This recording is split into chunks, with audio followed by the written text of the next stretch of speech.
दोस्तों 2013 में आई आपदा को तो कोई कैसे ही भूल सकता है,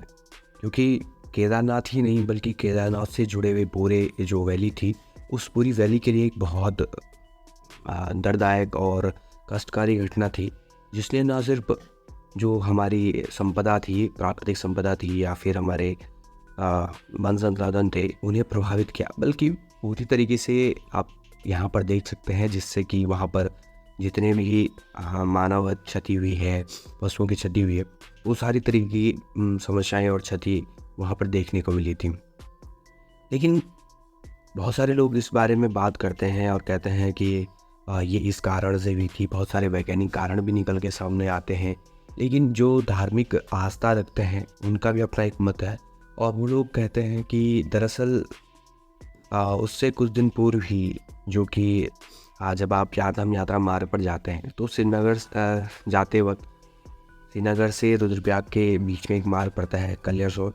तो कलियासोत में गढ़वाल की पहाड़ की क्षेत्र की धात्री देवी माँ धारी का मंदिर पड़ता है। कुछ समय पूर्व वहाँ पर एक जल परियोजना चलाई जा रही थी, जिस जल परियोजना के कारण क्या होता है कि जो माँ धारी देवी का मंदिर था, जो उसका मंदिर था, उस जल क्षेत्र में आ जाता है उस जल परियोजना के, जिसके कारण से कि वहाँ पर जो इंजीनियर्स हैं, जो उस परियोजना के अधिकारी हैं, वो ये सजेस्ट करते हैं कि धारी देवी के मंदिर को शिफ्ट कर लिया जाए दूसरी जगह। लेकिन क्योंकि ये एक आस्था से जुड़ा हुआ विषय है, तो इस विषय पर बहुत आसानी से किसी का भी जवाब देना पॉसिबल नहीं होता है। आस्था से जुड़े होने के कारण और स्थानीय लोगों की मान्यता, हम लोगों का उसके प्रति विश्वास, क्योंकि मैं खुद उत्तराखंड से हूँ, तो मैं जानता हूँ कि हम लोग अपने देवी देवताओं के प्रति, अपने पूजनियों के प्रति, अपने पितरों के प्रति किस प्रकार से श्रद्धावान रहते हैं और उनमें किस प्रकार की आस्था रखते हैं। तो ये निर्णय लिया गया, या एक आपसी सहमति से कहें, या फिर एक मजबूरीवश स्थानीय लोगों द्वारा, जो डैम निर्माण वाली कंपनी थी, उसकी बात को इस तरीके से माना गया कि चलिए ऐसा करते हैं कि जो धारी देवी का मंदिर है उसे अपने मूल स्थान से उठा करके थोड़ा ऊपर लिफ्ट कर दिया जाए, वहाँ पर उसे मंदिर कर दिया जाए। चूँकि यह सारी प्रक्रिया जो हो रही थी, इस पूरी प्रक्रिया में प्रशासन और जो कंपनी थी, उसके अलावा कुछ स्थानीय ऐसे लोग भी थे जो अपने लालच के चक्कर में, लोगों के चक्कर में, लोगों के रिप्रेजेंटेटिव बन के ये बात को लेकर सहमति भी जताते हैं। बहुत सारे लोग पहले भी इस चीज़ को लेकर मना कर रहे होते हैं, बट वो लोग नहीं मानते हैं। और वो लोग क्या डिसाइड करते हैं, वो लोग ये करते हैं कि पूरा का पूरा जो मंदिर का पार्ट होता है या फिर जो मूल स्थान होता है, उससे ऊपर धारी देवी की जो मूर्ति होती है या फिर जो मूल स्थान है, उसे उठाते हैं। तो हम बात कर रहे थे कि केदारनाथ यात्रा, केदारनाथ धाम में जो 2013 में आपदा थी, इसका इससे कनेक्शन कैसे है। तो जो लोगों की मान्यता है, उस मान्यता के हिसाब से ये है कि वहाँ पर जब अभियुक्त किया गया, तो जो हमारी धात्री देवी हैं, वो धारी देवी, वो ये नाराज़ हो जाती हैं और उनका गुस्सा इस प्रकार से दिखता है कि वहाँ पर 13 जून को जो आपदा आती है, उसका रूप हमें देखने को मिलता है। तो दोस्तों, इस तरीके की बहुत सारी चीज़ें हैं उत्तराखंड में, जो कि हम लोग हमारी समझ से, एक वैज्ञानिक सोच से बहुत परे हैं। उत्तराखंड स्वयं में ही आप जानते हैं कि पूरे विश्व के भीतर, पूरे भारतवर्ष में उत्तराखंड को देवभूमि के नाम से जाना जाता है। यहाँ पर हज़ारों लाखों ऐसी श्रद्धाएँ, आस्थाएँ जुड़ी हुई हैं, मान्यताएँ हैं, और बहुत सारी चीज़ें ऐसे हैं कि जब आप वर्तमान में या फिर प्रत्यक्ष रूप से इन चीज़ों को महसूस करते हैं, तो आप भी इन चीज़ों को लेकर अपने वैज्ञानिक तथ्य भूल जाते हैं, और आपके लिए उस बात पर विश्वास करना अपने आप स्वाभाविक रूप से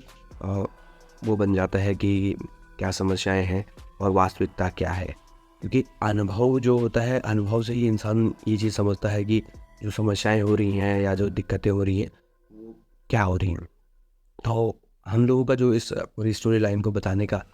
और इस पॉडकास्ट में हम लोग जो बात कर रहे हैं, उसका कुल उद्देश्य यही था कि जो वो धारी देवी है, उनका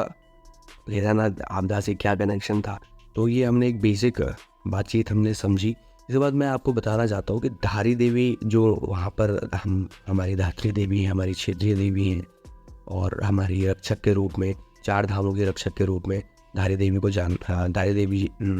का जो और मंदिर है उसमें उनकी पूजा की जाती है।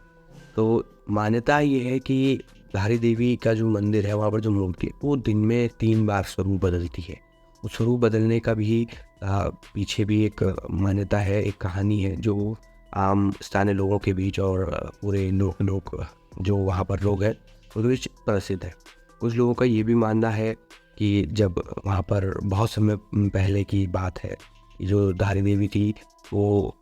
अपने 7 भाइयों में एक बहन थी। तो 7 भाइयों में एक बहन थी, तो उनके जो भाई थे वो भाई उनके सौतेले भाई थे। तो उन्होंने क्या किया कि धारी देवी से वो परेशान करने के लिए, जब वो एक बालिका के रूप में थी तो उन्हें परेशान करने के लिए, उनको प्रताड़ित करने के लिए वो क्या करते हैं कि उनको उनके साथ उनकी हत्या करने का प्रयास करते हैं, उनको मारने का प्रयास करते हैं। और इस प्रयास में ही वो उनको क्षति पहुंचाकर गंगा जो नदी है उस नदी में प्रभावित कर देते हैं। वो नदी के बहाव से बहाव इतना तेज़ रहता है कि कालीमठ जो क्षेत्र है जहाँ पर कहते हैं कि स्वयं काली स्वरूप विराजित है, सिद्धपीठ है, और वहाँ से कलिया से है माँ धारी जो बालिका स्वरूप में रहती हैं, वो तेज बहाव के कारण कलियासोड़ धारी में आके वो रुकती हैं। तो आप स्थानीय लोगों द्वारा देखा जाता है, या वो एक मिट्टी के टीले में, जैसे अगर आप तस्वीरों में भी देख पाएंगे या फिर अगर आप फोटो देखेंगे, तो धारी देवी माता का जो टेम्पल है वो बिल्कुल बीचों बीच है,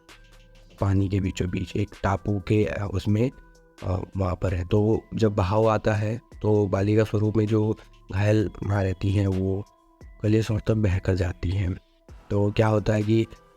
जब ये सारी घटना होती है तो जो कलियासोड़ के स्थानीय लोग होते हैं, वहाँ के जो स्थानीय लोग होते हैं, वो नदी किनारे अपने दैनिक कामों के लिए गए होते हैं, पानी लेने के लिए या फिर अपने कपड़े वगैरह जो भी दैनिक प्रक्रिया वो लोग उस समय पर करते होंगे अपने जीवन की, उसके लिए जाते हैं। तो वो देखते हैं कि वहाँ पर एक बालिका का स्वरूप में एक बालिका है जो कि